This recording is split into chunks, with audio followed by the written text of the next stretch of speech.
They say this place is west of Lost and north of nowhere. But long ago, more than 40 years ago, something fell to earth here.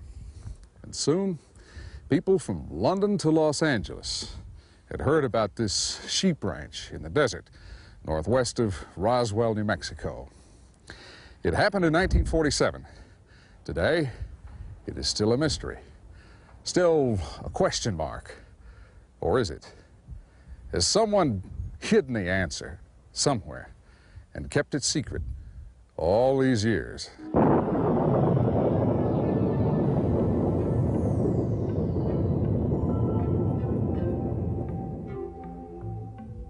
That summer in 1947, the world was recovering from history's most terrible war.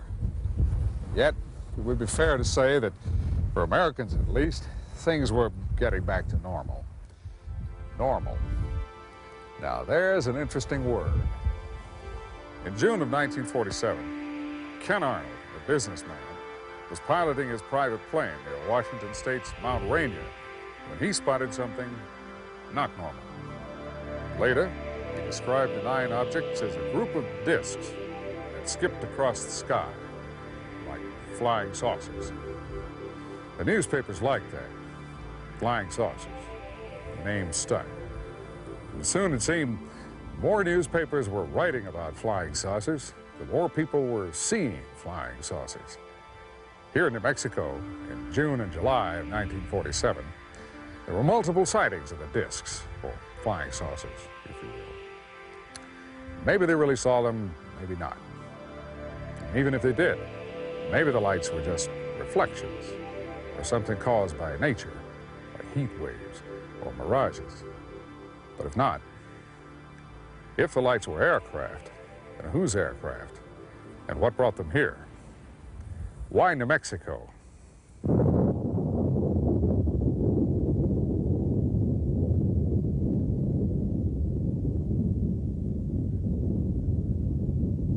It was an event that damaged the whole world. Everyone. Because since that first bomb fell on Hiroshima, no one has been safe. Not on Earth. So it was predictable that when those flying discs appeared, the U.S. military suspected the Russians. But others had a different theory. As the poet John Donne wrote, "No man is an island." Perhaps, they reasoned, neither is this planet. Did the shock waves, those first atomic blasts, they wondered, travel far across the ocean of space? And out there was something listening. The first atomic bomb was tested, set off, in the New Mexico desert near Alamogordo, about 100 miles southwest of here. That was July 16th of 1945, about 2 years before the first reported sightings of the flying discs. After the war, weapons and rocket research continued at Alamogordo and in a region nearby called White Sands. This looks like the Sahara, but it's not. It looks like sand, but it's not. What you see are dunes of white gypsum. And not far from this natural illusion is another deceptive place, the top-secret White Sands Missile Range. After World War II, the United States brought more than 100 German scientists to Fort Bliss near El Paso, Texas, about 2 hours' drive from here, and put them to work designing rockets. Their leader was the late Dr. Wernher von Braun. On April 16, 1946, the first American adaptation of a German V-2 rocket was launched from White Sands Proving Ground. Other V-2 rockets were successfully launched that year on June 13th, October 10th, and the 17th of December. The December flight reached an altitude of 116 miles. Meanwhile, in Roswell, New Mexico, the world's only nuclear strike force maintained a state of constant readiness. With 15 atom bombs in its arsenal, it was the United States Army Air Corps' 509th Bomb Group. If you look at the map, you see this: 3 locations in the rough shape of a triangle. At the bottom left corner, the missile range. At the bottom right, Roswell Army Airfield, headquarters of the 509th and its nuclear arsenal. And at the top of the triangle, the site of the mysterious crash, July 2nd, 1947. So what came down out here? An enemy reconnaissance flight? The U-2-like crash of a Russian plane? Well, that theory would soon evaporate. The Army, Air Force, and yes, the Pentagon moved fast to come up with another story. We know that now. And there is convincing evidence the official story was false. Out in this wide open space, in the high desert of Lincoln County, the sky is as vast as the land. The wind blows, sheep graze, and time seems patient and stoic, like the eyes of an old Indian. A ranch hand by the name of Mac Brazel lived and worked out here. On the morning of July 3rd, he found it. In a pattern perhaps 3/4 of a mile long and 250 feet wide was a scattering of pieces of things. They had fallen everywhere, landing on the wet sand and in sinkholes filled with rainwater. On the night before, a violent thunderstorm had broken over the desert. But Mac Brazel remembered hearing one thunderclap louder than all the rest, almost too loud for thunder. Now, looking at the wreckage that littered the desert, he wondered, was it thunder or was it an explosion? There were scraps of metal and other lightweight material like foil. There was fiber or string, and there were slender sticks suggesting structural beams. On these sticks, he saw markings that reminded him of symbols scratched in clay by Indians. Petroglyphs, they're called. That's how they looked to Mac Brazel. Others who would see them later compared them to Egyptian hieroglyphics. Mac would remember that the debris was so deeply packed, the sheep were refused to cross the field. He had to herd them around it, water that was more than a mile away. He gathered up some of the pieces and took them to the house of his nearest neighbors, Floyd and Loretta Proctor. He described the stuff to us, and we advised him to, come to Roswell and report it. We'd heard that, there's a reward for UFOs, and we called them flying saucers. That evening, after his visit with Loretta Proctor, Mac would return to the debris field. According to his son Bill, Mac then brought a large chunk of the debris to this livestock shed. The shed is about 3 miles north of the crash site, still here after almost 50 years. That was the origin of early reports that a rancher had found a flying saucer and stored it in his barn. Mac still had work to do. The next 2 days, on the 4th and 5th of July, he tended the sheep. Then, on the 6th of July, he got up early, finished his chores, and drove into Roswell. Mac's first stop was the sheriff's office. After that, things happened fast. Sheriff George Wilcox sent 2 deputies out to the ranch and telephoned the 509th Bomb Group at Roswell Army Airfield. In no time, the 509th's Air Intelligence Officer, Major Jesse Marcel, arrived at the sheriff's office. With him was a counterintelligence agent dressed in civilian clothing. Major Marcel telephoned the commander of the 509th, Colonel William Blanchard. The colonel then ordered Marcel and the counterintelligence agent to go out to the ranch with Brazel and investigate. The road was no better then than now, and because of that, it was after dark by the time they got there. Meantime, the sheriff's 2 deputies returned to Roswell with a story of their own. They had missed the debris field, they said, but instead found this, a circle in a pasture where the sand had been melted to glass. Bigger than a football field, a huge area, a huge circle that had been burnt. The major, the rancher, and the counterintelligence agent spent the night at the range hut. Sometime later that evening, Major Marcel came out here to the cattle shed and used a Geiger counter to check the piece of wreckage that Mac had stored. There was no indication it was radioactive. The following day, July 7th, they collected all the debris they could load into the major's Buick and the Army truck. Then, about dusk, they started back to Roswell. Over the years, many investigators have tried to solve the riddle of the Roswell crash. In 1980, co-authors Charles Berlitz and William Moore presented their findings in a book called The Roswell Incident. 10 years later, tantalizing new facts were uncovered in research by Don Schmidt and Kevin Randall. Don is Director of Special Investigations for the Center for UFO Studies in Chicago. Kevin is an intelligence officer, a captain in the United States Air Force Reserve. Their book, UFO Crash at Roswell, adds important pieces to the unfinished puzzle. Don and Kevin were the first team of authors ever to conduct a scientific investigation of the crash sites. They agreed to join us here in Corona, New Mexico. As for another first, we brought television cameras to the crash sites. They guided us traveling cross-country over rough terrain without roads. We entered the old Brazel Ranch from the far side, coming down toward the crash sites from the northwest. If ever a place was perfect to keep a secret, this was it. Early September of 1989, the Center for UFO Studies sponsored the first archaeological dig at the actual Roswell crash site. We took a team of 10 people, 3 scientists, 2 with archaeological backgrounds, 2 from the National Laboratory. We concentrated not only on the debris field itself, but on the outlying areas. We still have hopes that because of caves, a 700-foot well, other downsite fence lines, that we may find something. Investigators Schmidt and Randall have determined that almost from the very beginning, Colonel Blanchard and members of his staff were convinced that somewhere in the desert was the crew of the downed craft, possibly still alive. On the afternoon of July 8th, Mac Brazel was flown over the ranch in a military aircraft, assisting officers in their search for surviving crew members or their bodies.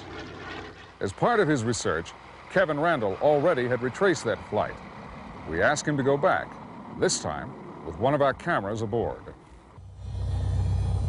As near as we can determine, on July 8th, the 509th Bomb Group initiated an aerial reconnaissance. What they were trying to do is find the rest of the craft. They suspected there would be more of the craft there than just the debris field. The aerial reconnaissance was an idea to find that. Mac Brazel was in the aircraft with them, the thought being that Brazel, as a rancher, would be familiar with the landmarks, and if they did locate any more of the craft, he could direct them directly to the site. The craft came up off the debris field after leaving the gouge, gained a little bit of altitude. Kevin is convinced the craft stayed in the air a few more seconds after the explosion. It flew about 3 miles, then crashed at the base of those rock cliffs you see below. We call it the impact point. Ironically, it was a group of civilians who reached it first. We have descriptions of the second crash site from 3 separate sources. A civil engineer, an archaeologist, and a soldier. All claimed to be eyewitnesses. We think the search plane with Mac Brazel aboard spotted it too. According to all accounts, and they are strikingly similar, this was the scene. An aircraft shaped like a disc had crash landed. Lying on the ground beside it were several bodies, humanoid but small, perhaps only 4 or 5 feet tall. They were very thin and their heads looked too large for their bodies, at least by human standards. To reconstruct what happened the night of July 2nd, 1947, investigators Randall and Schmidt have developed a theory that explains all 3 locations: the debris field, the circle of melted sand, and this location, where the saucer and its crew are said to have been found. Flying through the storm, the ship malfunctions. It descends and either lands or skips along the ground. Intense heat from the craft melts the sand to glass. Back in the air again, it flies only a few more miles, still in trouble. Then, crippled, the ship travels perhaps 2 miles beyond the debris field. A voyage light years across space ends in the New Mexico desert. For the crew, injured and stranded, death is inevitable. On July 8th, the day the second crash site was found, things started rapidly to unravel. The first soldiers to reach the disk discovered civilians had gotten there ahead of them. And back at the base, the phones started ringing and wouldn't stop. The world was electrified by an official press release. It announced the 509th had recovered a flying disc. Walter Hart still lives in Roswell. He settled there after resigning his commission in the Air Force. First Lieutenant Hott was Public Information Officer of the 509th. This is the substance of the press release that he wrote. Soon, the lieutenant would be blamed for jumping the gun and portrayed as an eager beaver. I think that not only was I set up, but I think Colonel Blanchard was also. About the only reason that I can think of is they wanted to cover up the story and keep all this information confidential. Tuesday morning, the 8th of July, Major Marcel, the intelligence officer, reported to the commander of the 509th Bomb Group, Colonel William Blanchard. Colonel Blanchard ordered the provost marshal to surround the debris field and to post guards sealing off all roads leading into the crash site. Then Colonel Blanchard reported to 8th Air Force headquarters in Fort Worth.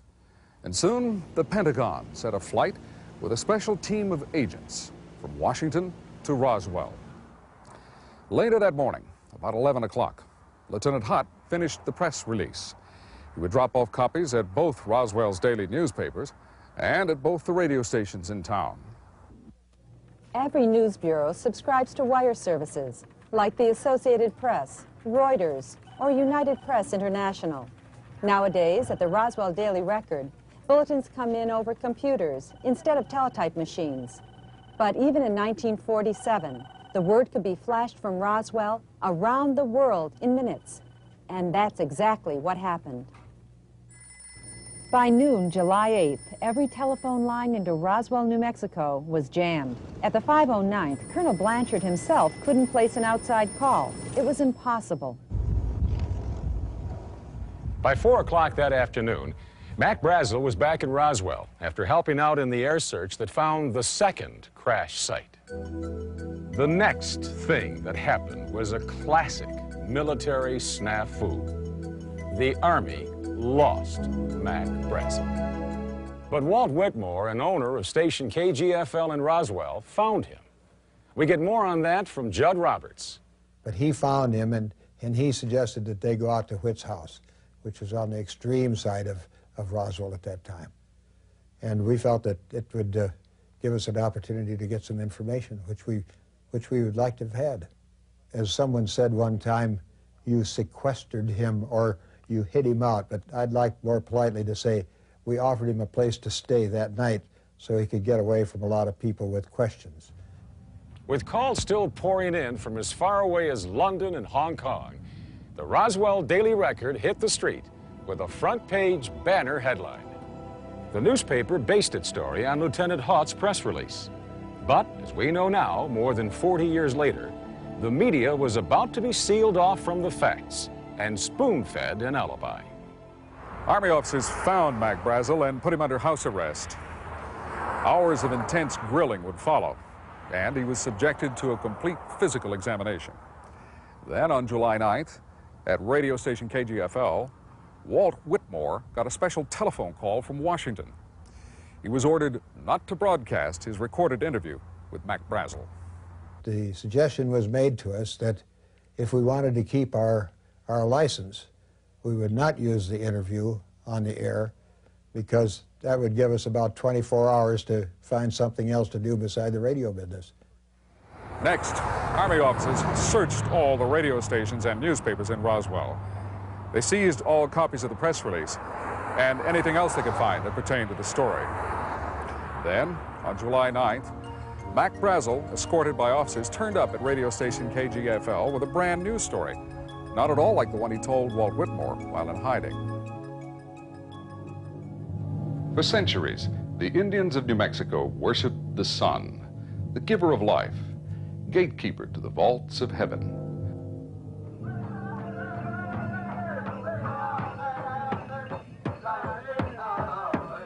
It was to learn more about ancient Indian culture that a group of archaeologists came to the desert on the morning of July 8th, 1947.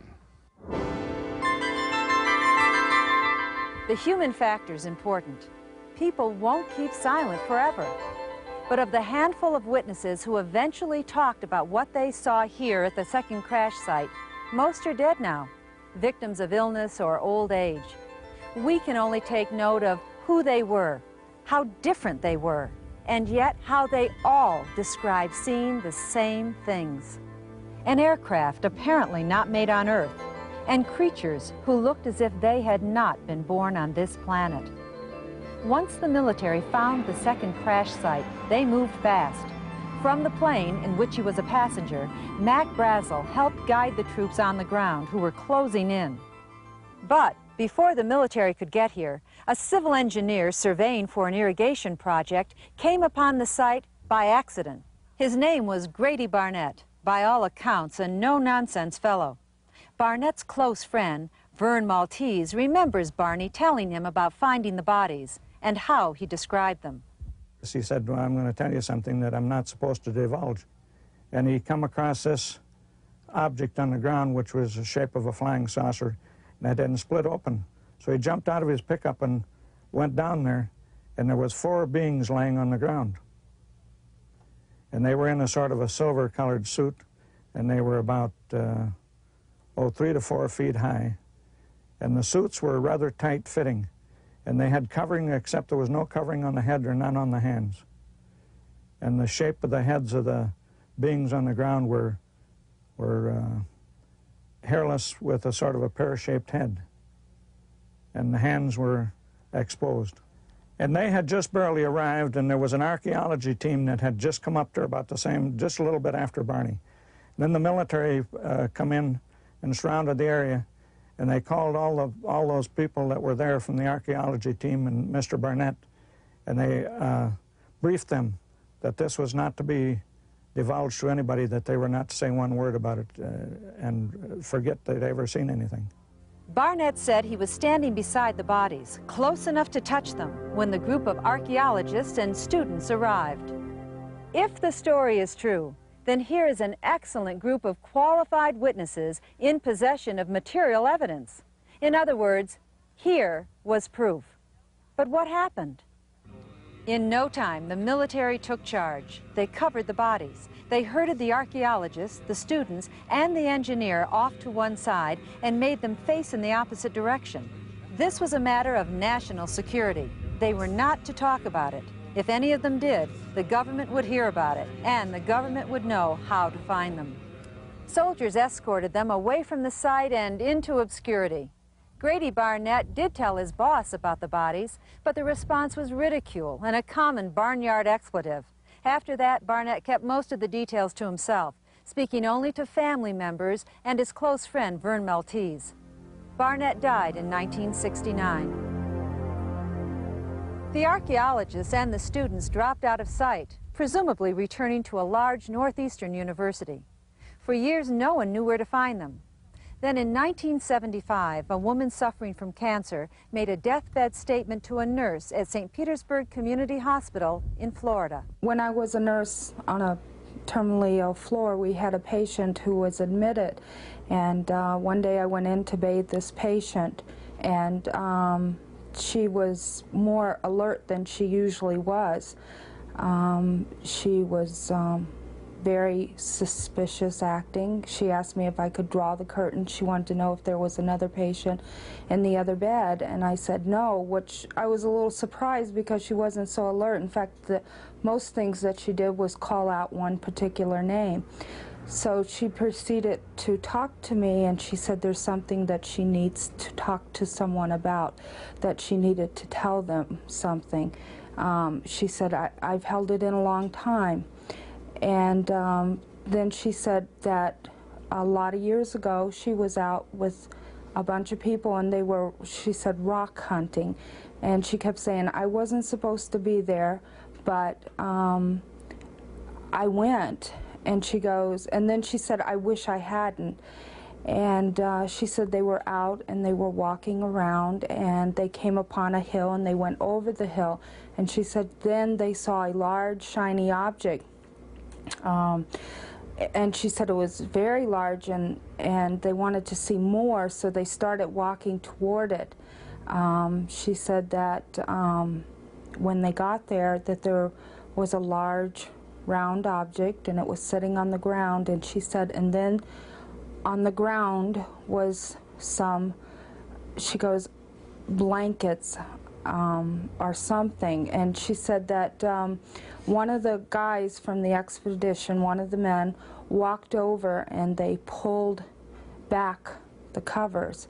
And she said there were little people. She couldn't believe it. There were actually little people. She said they had very large heads and very big eyes, and she said they had some kind of shiny material on. And I can't remember if she said what color. I thought she said blue, but I really can't remember at this point. But she said it was so shiny, it was almost like it was fluid-like.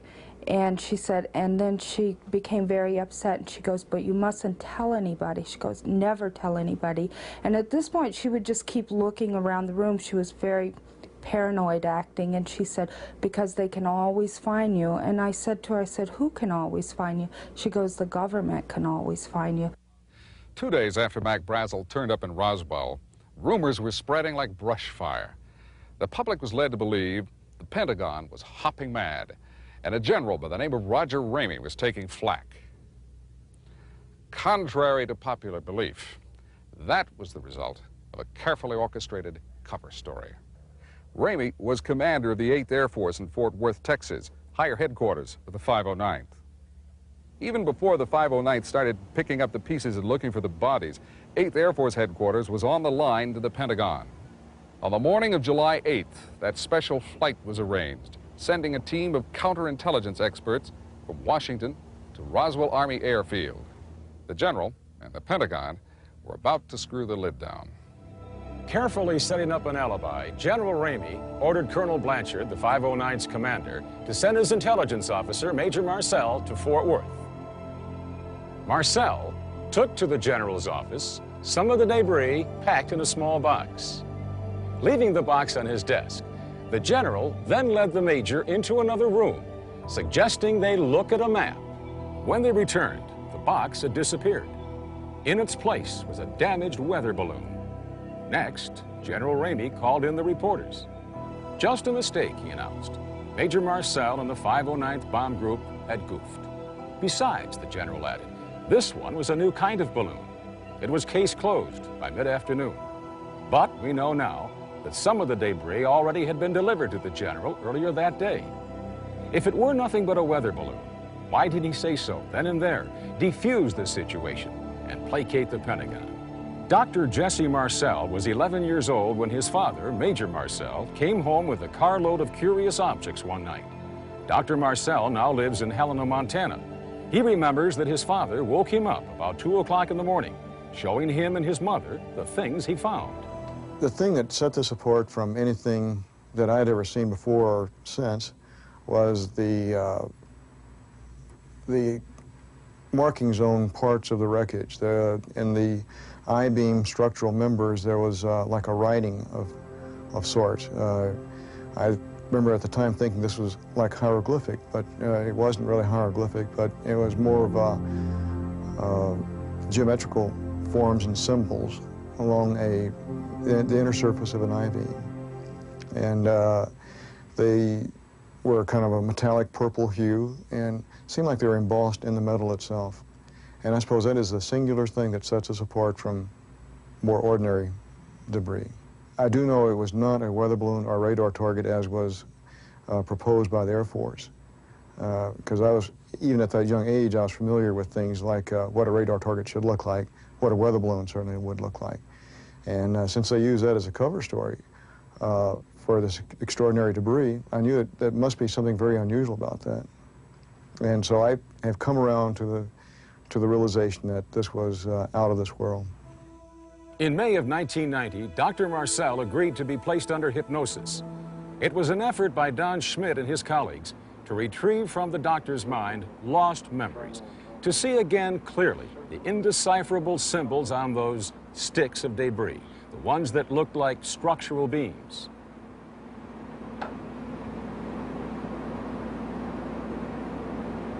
Circle and Boson square. A circle what? Superimposed on the square. Yes. Is the square inside the circle or outside the circle? It's inside.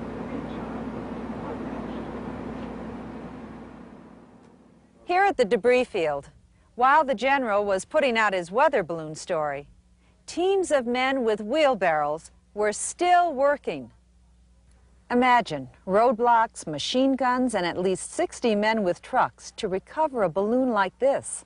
Other weather balloons have been found and turned in by civilians. They were small enough to fit in the trunk of a car. Even the new model referred to by the general would have fit. In fact, Mac Brazel said he knew what weather balloons looked like, that he had found them on the ranch before. Despite military pressure, Mac still would insist that the debris in the field the sheep would not cross was different. And of course, weather balloons don't carry passengers, not even small passengers like the ones supposedly found at the second crash site. Now, back to the rumors that were spreading through Roswell. If bodies really were found, is it true that one of them was still alive? As part of their 2-year investigation, authors Don Schmidt and Kevin Randall interviewed more than 250 witnesses and sources regarding the Roswell crash. They were careful to avoid hearsay. They weeded out suspect sources, those who might have exaggerated or embellished their stories with borrowed information. In preparing this documentary, we recorded interviews with more than 24 people. All were carefully screened, their backgrounds checked. Many of them had never met. And yet, invariably, their stories matched. Each piece of the puzzle fit, and there was no evidence of collusion. Jack Rodden grew up in Roswell and still lives there. In 1947, his father, a professional photographer, was among those pursuing the story. Jack still remembers 3 cryptic words. The day after, a day or two after the story was released that it was a weather balloon, I quizzed him about it. I want to know what was really going on, what happened. And he said, just 3 words, they killed it. He had the ability, when he wanted to say a lot in a very few words. And the words a lot of times could be taken more than one way. And I asked him, what do you mean, they killed the story? And he wouldn't deviate. He just said, they killed it. And I said, they kill someone? And he just said, they killed it. And I couldn't press it any further, so I didn't, but I didn't forget it either. Frankie Rowe tried not to remember. She says threats to separate her from her family and send her to prison pushed memories of the incident deep into a shadowy corner of her mind. But years later, as parts of the story became public, Mrs. Rowe's memories came rushing back. The memories and the anger. Now she believes the American public has a right to know everything, the whole story, even small pieces of it, like the pieces of metal she saw and touched. And he pulled his hand out of his pocket, and he had a piece of the material wadded up in his hand in a little tiny ball, and when he dropped it on the table, it spread out like it was liquid or quicksilver, and there was not one wrinkle in that. And I do remember that we all did get to touch it. We all got to pick it up. You could bend it, it made no crinkle, no noise. It was very thin and it was very shiny, very silvery color. It was about maybe a foot square. And I have no idea what happened to it. More than 40 years have passed since the crash. The government still sticks to the official explanation. The military is still stonewalling. However, in later years, a few cracks have begun to appear in that wall. Major Marcel would talk again to his son, telling him no, it definitely was not a weather balloon. And suddenly, in a supermarket, a retired Air Force officer would disclose to his wife an astonishing secret. But let's start with the story of Brownie. Melvin E. Brown was a sergeant with the 509th in New Mexico at the time of the crash. Later, he was transferred to England. He married an English woman, and following retirement, settled down with his family in a suburb near London. Over the years, on several occasions, he would tell his daughters bits and pieces of a curious story. But on his deathbed in 1982, Brownie gave up the rest of the secret and disclosed the number of a hidden bank account. There was no record of any trust fund, nor could the bank account number be traced. And yet, the family still wonders, is the money waiting for them somewhere? They wonder and remember what Brownie told them. It's almost as if when he'd actually told the story, he wished he hadn't. All available men were grabbed. That's his actual words I'm saying here now that I can remember. All available men were grabbed. They all had to go out to the desert where a crashed saucer had come down. And they all had to stand guard duty around this site. They were told to look, but not look, not to take anything in. And him and this other guy did look, and they lifted up the covers. And he did say that these trucks were coveralls. I don't know what he meant by that. It must have been some sort of truck with a cover. He lifted up, him and this other guy both lifted up the cover and saw, I say 2 bodies, but my sister remembers him as saying 3. We disagree on that. They saw these bodies, and they were about 4 foot tall, no more than that, maybe even less. Much larger heads than we have, slanted eyes, yellowish skin. Far from London, in Lincoln County, New Mexico, we searched for an elusive witness with an even stranger story. We found him living elsewhere and have promised not to disclose his whereabouts. His name is Glenn Dennis. In 1947, Mr. Dennis was a mortician, the manager of Ballard Funeral Home in Roswell, New Mexico. Here in Roswell, on the afternoon of July 8th, a local mortuary began getting calls from the hospital at the airbase. There were questions about the preservation of tissue and what specific chemicals would do to the tissue. And Clardy's Dairy and Creamery in Roswell received an order for a large quantity of dry ice. After 4 or 5 calls to the mortuary, the mortician decided there must have been a fatal crash at the airbase. That was the beginning of the most remarkable story connected with the Roswell crash. This is the gentleman to whom we have referred, the mortician, Glenn Dennis. In 1947, he was manager of Ballard Funeral Home in Roswell. Those telephone calls from the base hospital on July 8th started a chain of events leading to threats against his own life and the reported death of a close friend. Let's go back now to the afternoon of July 8th. Then the next call I got, probably in 30, 45 minutes later, he was asking me then about our preparations and what we did, preparing the bodies that had been laying out in the elements, or that, you know, some badly decomposed bodies, or how we treated the burnt bodies, otherwise very traumatic cases, and what our procedure was on that. Then the next question was, well, what would you do where you wouldn't change any of the chemical contents, you wouldn't destroy any of the blood, you wouldn't destroy anything that might be very important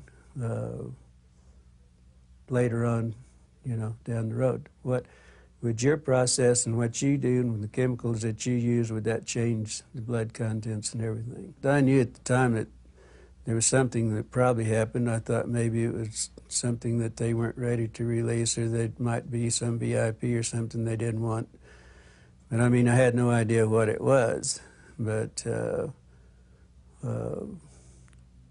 I told him at the time, I said, you know, I can come out and I can help you if you have that. And he said, no, this is for future, in case this should happen in the future. He said, this is something we need to know so we'll know how to proceed. Questions about chemicals, tissue, and the preservation of blood, as well as other body fluids. Very strange questions. If doctors at the base were examining the remains at the time of those telephone calls, it follows that by July 8th, the bodies had been removed from the second crash site to the base hospital. That would match key points in the story told by Sergeant Brown. Not only that, but Glenn Dennis' story tends to corroborate the story told by witness Frankie Rowe. Now, he felt that the one that was alive, he said later that it was taken out to the base hospital. And a friend of ours, her husband was working out there at the time, and he saw the one person walk in. Later that same afternoon, Glenn Dennis drove an injured airman to the base hospital following a minor automobile accident. Walking into the emergency room, Dennis saw debris in the back of a parked Army ambulance. What I noticed that was so unusual about this, that there was some inscriptions or a border around this part of it. It was probably 3 inches, maybe around 3 inches, but it was kind of going along the contour of the wreckage. And at the time, after I got back, I got to thinking about this and what the border looked like, and it kind of reminded me, reminded me of an Egyptian inscriptions of figures and whatever. Now another piece and our jigsaw puzzle drops into place. It appears doctors were continuing their examinations of the bodies as Mr. Dennis entered the emergency room. Assisting them was a nurse, whom he describes as a close friend. One of the nurses, lieutenant nurses that I was acquainted with very well, she was very excited, and she said, "How did you get in here? What are you doing here? And get out immediately or you're going to get in a lot of trouble." She said, "Get out of here as fast as you can." The nurse disappeared into another room, presumably where the examination was still in progress.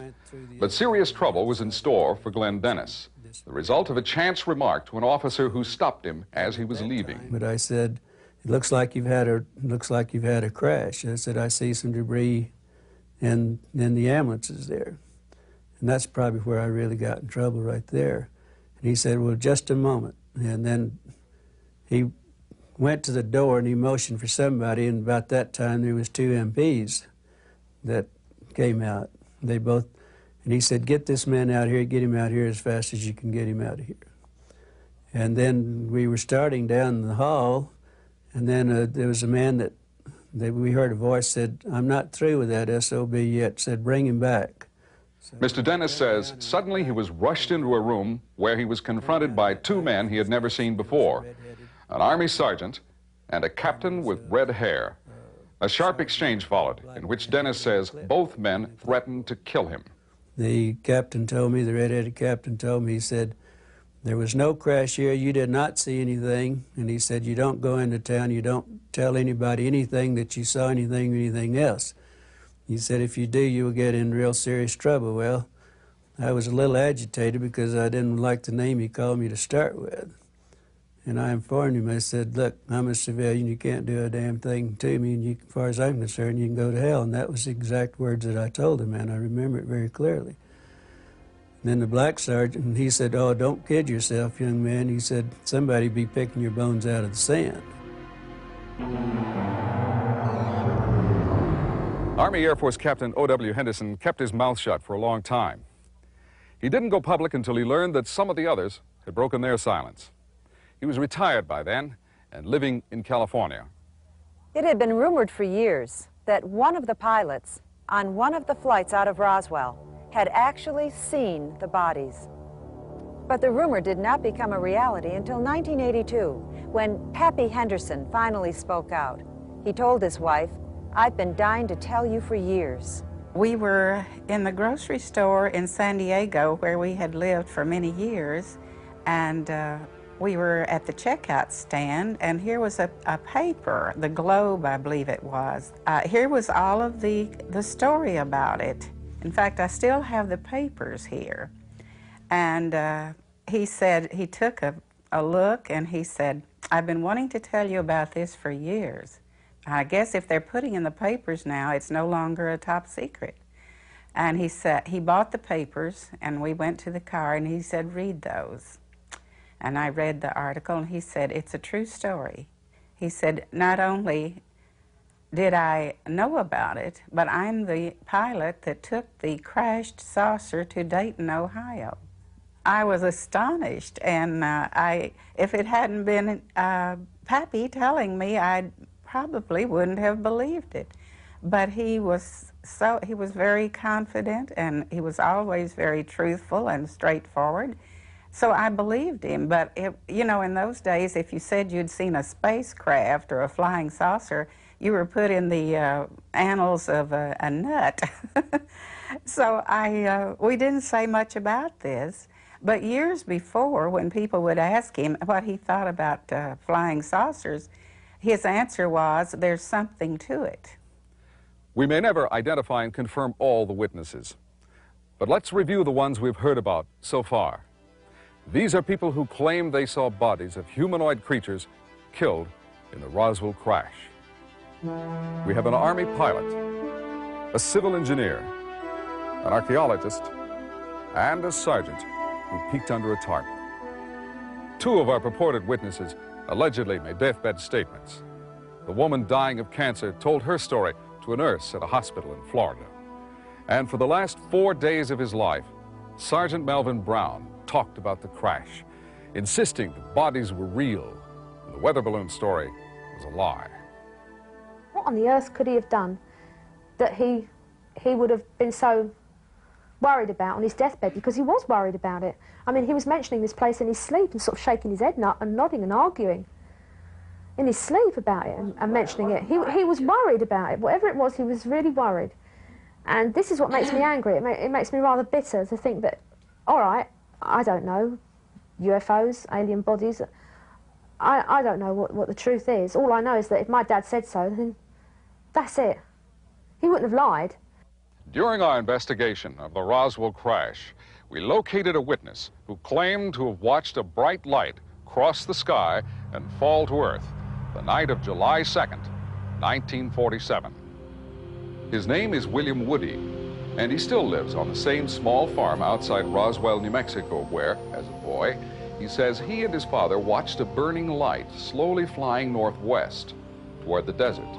My dad looked up and said, "My God, what's that bright light there?" And we got to looking, and it looked like a falling star at that time, but we got to checking it, and it was much larger, much closer.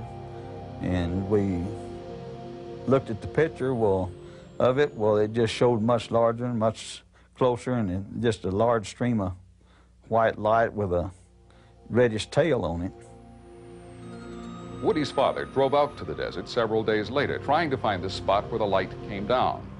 Woody went along, but they found the roads blocked off by military guards. No, they had several of the side roads, which there's not, in that area, not too many access roads off, which there's many more now than there was back in that time. But every one that we come to, they had a security set up so you wouldn't go off in that area to the left-hand side of the road going north. Far out in the desert, at both crash sites, teams of soldiers were hard at work, cleaning up debris and hauling it away in trucks. A very large operation indeed for the alleged recovery of a weather balloon.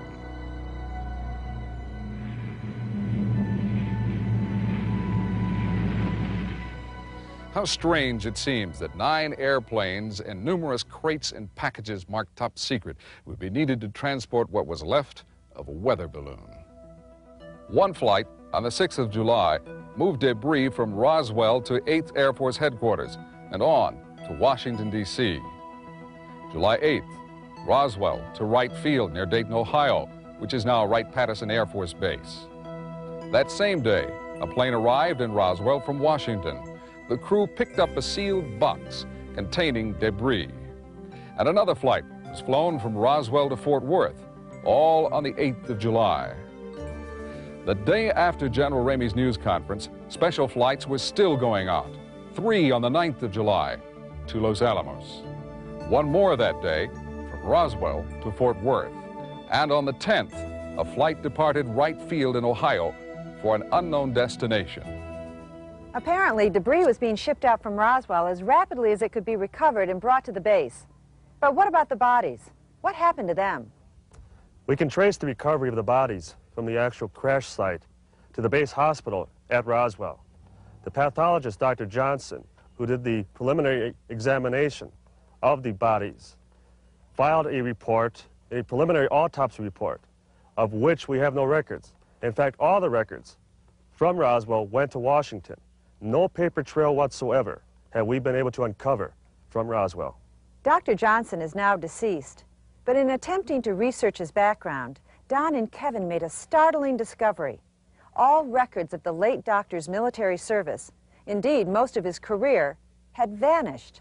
According to the ABMS Medical Compendium of Medical Specialists, Dr. Johnson completed his internship in 1946. Yet in 1947, when we can document his being at Roswell, there is absolutely no mention of that fact. In 1948, he is listed as a pathologist practicing in Galveston. In 1949, until going into private practice, he is listed at numerous hospitals throughout the country. Each hospital that we contacted has absolutely no records of Dr. Johnson being on staff. If an autopsy was performed on one or more of the bodies, no one has ever been able to find the report, not even using the Freedom of Information Act. However, this man claims to have spoken with a doctor who dissected the alien bodies. The medical person he had reference to had information about the anatomy of the alien, the dead alien that was taken from a crashed disc. He is Leonard Stringfield, the retired marketing director of a large chemical company. Stringfield has devoted more than 20 years to investigating and writing about UFO phenomena. He specializes in suspected crashes and retrievals. The head is large, very large by human proportion. There is no hair follicles. There are no earlobes. There is no nose as we have as human. The mouth is just a slit or an orifice which goes in about approximately an inch, membranous, which leads to no digestive tract or alimentary system. There were no red cells, no lymphocytes. There were no striatum muscles in the body. There was an atria, or a heart, the pumping station, so to speak, for the colorless liquid, which is, in a sense, blood. After the Roswell crash, dozens of soldiers and others connected with the military were pressured never, under any circumstances, ever to speak of the incident again. Accounts surfacing only now, more than 40 years later, indicate the tactics used to enforce secrecy were ruthless. Which brings us back to the witness we mentioned just a few moments ago, the friend of the mortician, the Army nurse. And this was a young second lieutenant, had only been in the service less than 3 months and commissioned less than 3 months. Very deeply religious lady. She was born and raised in a very strict Catholic family, attended all the private Catholic schools, preschool and high schools, and her folks wanted her to become a nun, but she... At Mr. Dennis' request, we've agreed not to use her real name, but we will call the nurse Judy. Sensitive and deeply religious, what she saw in the examining room July 8th, 1947, took Judy to the brink of hysteria. And she said, "I can't believe what I've just seen." She said, "This was the most horrible thing I've ever seen in my life." She was going into this examination room that was across the hall. She was going in to get some supplies, and when she walked in the door, there was 2 doctors there. And she noticed a horrible smell immediately. But she saw these 2 doctors, and they said, "We need you." She started out the door and said, "You stay here, we've got to have you." And what it was, they were examining, she told me, 3 bodies, foreign bodies. And she said 2 of them were very mutilated. According to Mr. Dennis, Judy and both doctors became ill from the stench of the bodies as they continued to examine them. Judy was still not well the following day when Glenn met her for lunch at the officers' club. But he was more disturbed by her emotional state. I knew she was almost in a state of shock, because she said it was so gruesome and so horrible, and she would just, almost grab her head, and it looked like she was just going into total shock. We should note here that Glenn's concern for Judy was serious. Marriage had been discussed, but all of that was about to change forever. He never dreamed what lay in store for Judy as she began to describe what she had seen. She had drawn me just a little the night before. She had a description of an arm that was that she had drawn, and then the anatomy of the arm, which was different from ours. There was only 4 fingers on the hand. Didn't have a thumb to it. Only 4 very slim, fragile little fingers. But when they turned one of the hands over, they noticed at the end of the fingers there was little pads on each one of the 4 fingers there. And it looked to them like they were like little suction cups. They were little hollowed out areas that looked kind of like a suction cup. The heads on these individuals were much larger, somewhat larger than the human head would be. The eyes were very sunken. The nose was there wasn't a convex or anything. The nose was very concave with only 2 little orifices. The ears, there was no ear. There only might be 2 little orifices on the side, but very small little lobes that looked like they might function, they might close maybe or whatever, but they was very small. Nothing resembled an ear on a human anatomy at all. Not touching their food, they continued to talk. But for Judy and Glenn, time was running out. She never touched her food at all, we never, you know, I think I drank my Coke, but I was so, you know, I thought, my God, this was something else, and I don't know that I ever ate my food either, but that was, then she said, I've got to go back to the barracks. He said, I am deathly ill, and I've got to go back to the barracks, and then that was the last time I ever saw her. Call it stick and carrot. Apparently, counterintelligence agents and ranking officers used both threats and money. The archaeologists were intimidated, told the government would find and punish them if they ever talked, and indeed, none did, with the possible exception of the cancer patient on her deathbed in Florida. Mac Brazel had not yet heard the Korean War term brainwashed, but might have used it to describe the days and nights he spent as a virtual captive, being interrogated, examined, and forced to change his story. But one thing more, Mac's friends, the Proctors, remember he came back from Roswell driving a new pickup truck. Yeah, I think maybe he did come back with a pickup truck when he came back. And we always wondered if he didn't get a reward. And suddenly, the ranch hand described by those who knew him as dirt poor had money for a meat locker in Las Cruces and a new house. When they brought Mac down and kept him a few days, and then he came back, and he wouldn't talk about it, but we always wondered if he got a reward, because it wasn't long after that until he went to Alamogordo and put in a locker plant. And back then, I don't know what it would cost to put in a locker plant, because it's lots of individual boxes and things. It's, you know, a lot of freezing units. So I don't know what it would have cost, but I think it would have cost more than he got on his wages.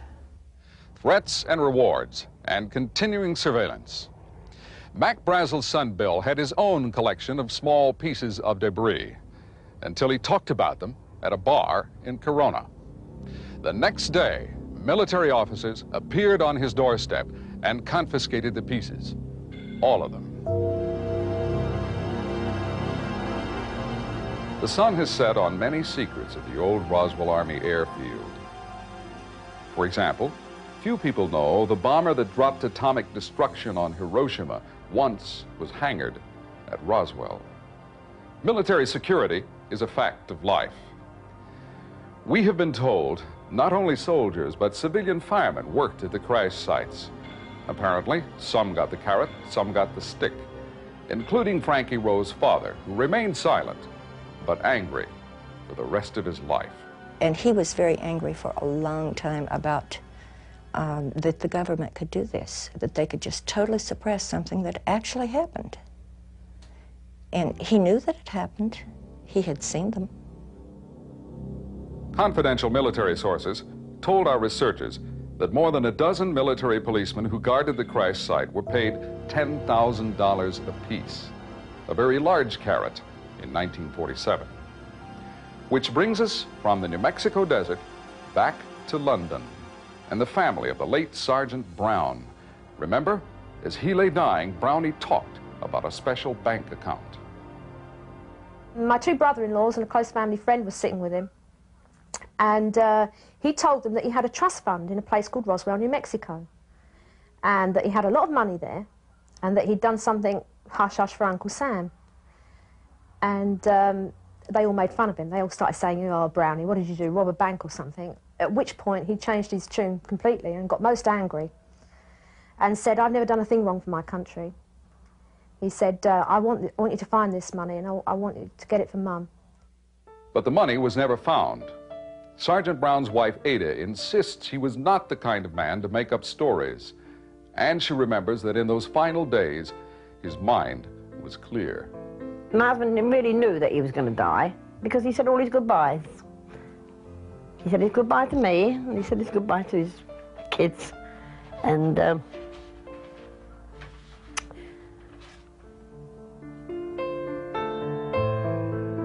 instead of money, Sergeant Brown got a plaque, a generic letter of commendation from President Reagan. I think he deserved a wee bit more than that. That made me angry when that came. That came about a year after he died. What it should say on there is, we are very sorry that we made your dad suffer all those years. If they were to say sorry, I'd leave it.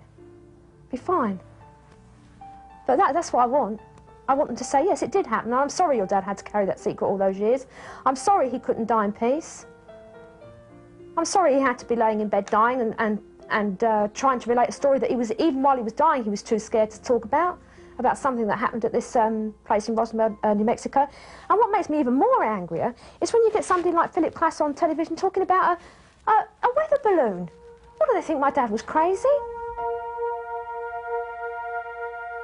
The letter that I had sent to her with the APO number was returned to me, and on the envelope it said return to sender, and then it had a big red print said deceased. By the end of July, the turbulence caused by the Roswell crash had settled. Most of the media bought the official explanation, and most of the public had forgotten the incident.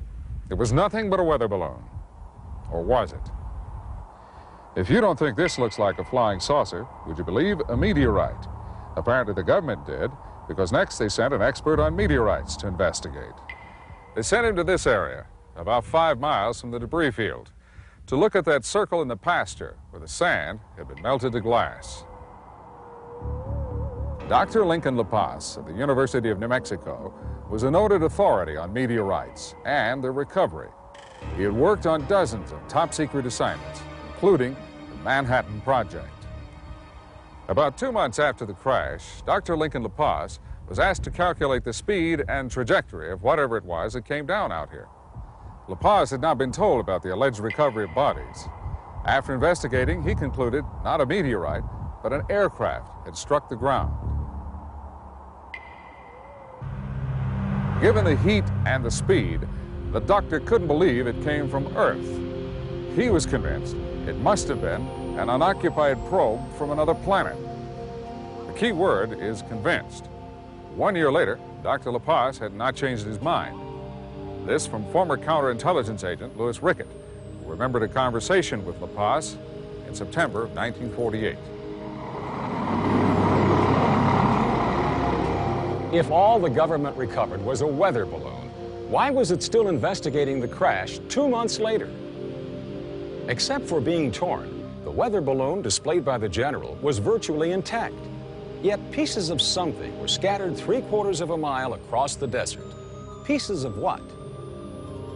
How could a veteran combat officer like Major Jesse Marcel fail to recognize a weather balloon? On his return from Fort Worth, Marcel went to the intelligence office. There he ran into the counterintelligence officer who had prepared a report about the activities that had taken place at Roswell. Marcel asked to see a copy of the report and was told, no, you can't, it's classified. Marcel said, I outrank you, I want to see the report. And the counterintelligence officer responded, if you have a problem, take it up with Washington. And last but not least, why use threats, bribes, and loyalty oaths to keep secret a weather balloon already displayed to newspaper photographers? There's an adage worth repeating here. They say, if it looks like a duck, if it quacks like a duck, it's probably a duck. We can't say for sure, but what happened in Roswell certainly looks and sounds like a cover-up. If there is a hidden answer to this riddle, then the secret may not have been kept without a price.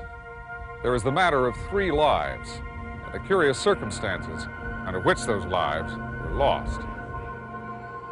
Now we return to Glenn Dennis and the story of his friend Judy, the Army nurse. Remember, it was Judy who told Glenn she assisted 2 doctors examining bodies of humanoid creatures brought to the base hospital. According to Mr. Dennis, she described the bodies in detail and even drew sketches. After lunch with Glenn, Judy left the officers' club and vanished. The next day, I called out. I wanted to see how she was doing and how she was feeling. And of course, you know, by that time I was really fascinated by what was going on, and I was so curious. I wanted, you know, maybe she'd feel like talking a little more about it.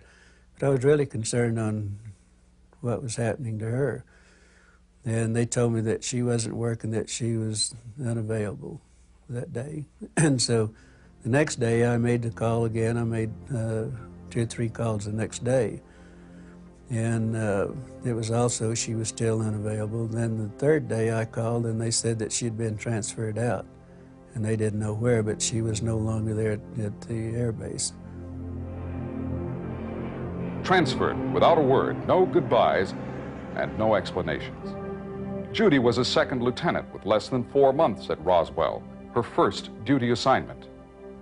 For days, Glenn kept asking questions, but got no answers. Well, then about maybe 10 days to 2 weeks or so later, I get a letter from her in the mail addressed to the funeral home. And all it was just inside with just a note said, I can't write, I don't have time to write now, but here's an APO number that you can send me the mail to. And that was all that was in the envelope. There wasn't anything else. APO numbers are used by the military to forward mail to American servicemen and women without disclosing their locations. But through friends at the base, Glenn quickly learned the APO number sent by Judy meant that her letter originated in England. He replied immediately, then waited. Probably 2 weeks, or maybe it was at least 2 weeks, maybe 3 weeks later, the letter that I had sent to her with the APO number was returned to me, and on the envelope it said, return to sender, and then it had a big red print said deceased. And that was the last time I heard or, you know, even thought about it. And then about every time I'd go to the base too, sometimes we wouldn't go there for a week or two on emergencies or whatever, but 2 or 3 weeks or so later I would go out to base and I said, has anyone heard from the lieutenant? And one of the nurses said, well, the rumor is that she is in England. Well, in her note, she also told me, she said, I am in London. And then the nurses told me that she was in London. The rumor is that she was on maneuvers on a training mission with 5 other nurses, and they went down on a plane. And they understand the rumor was that they were all killed in a plane crash. Later on, another key person in the Roswell mystery was reported killed in a plane crash. He was Lieutenant Colonel Payne Jennings, executive officer of the 509th Bomb Group. And finally, there was the curious accident which claimed the life of a soldier believed to have worked at one of the crash sites. We have information concerning a heavy equipment operator, for example, that was found crushed to death by his own vehicle, with his unscathed glasses found 100 feet from the site. The Roswell crash. Even after years of research, 100 questions still come to mind, most without answers. It's not our purpose to prove or disprove this story, only to present those facts and witnesses we could find and let you decide. Somewhere there is tangible evidence, a piece of metal, a scrap of fabric, or one more witness who remembers. Perhaps that witness is you. We applaud the courage of those who come forward in this documentary to speak for the record. We believe, as they do, that the time is now to unlock the truth, and that the United States government holds the key. It is frightening now when I think about it. I can't believe that I could have forgotten as much as I did because of the threats. I mean, it's crazy.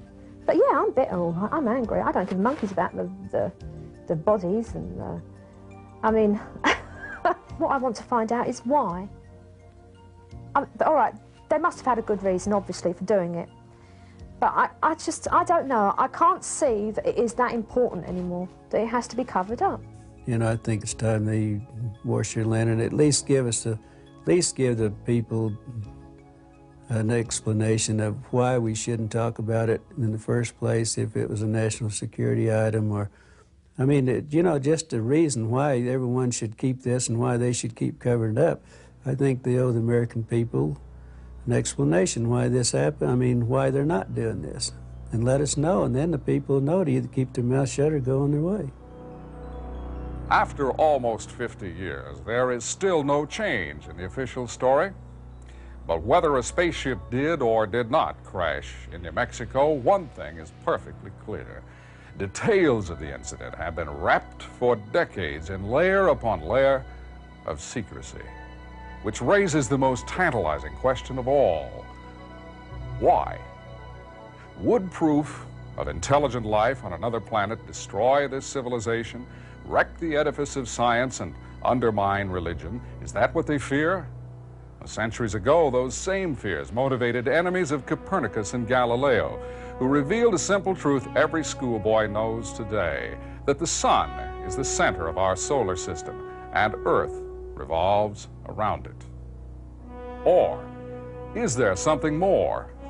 Could the visitors, if there are visitors, be predators, indifferent to human life or human suffering? Have our leaders been shielding us from a terrible truth?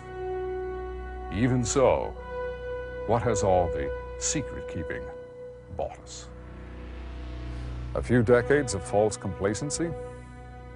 Well, things are different now. As we wind down the 20th century, we have reached the end of innocence. People are demanding the truth, and yet it is a truth that could rob us. We may never again be certain we're dominant here on Earth. Indeed, not even certain we are here alone.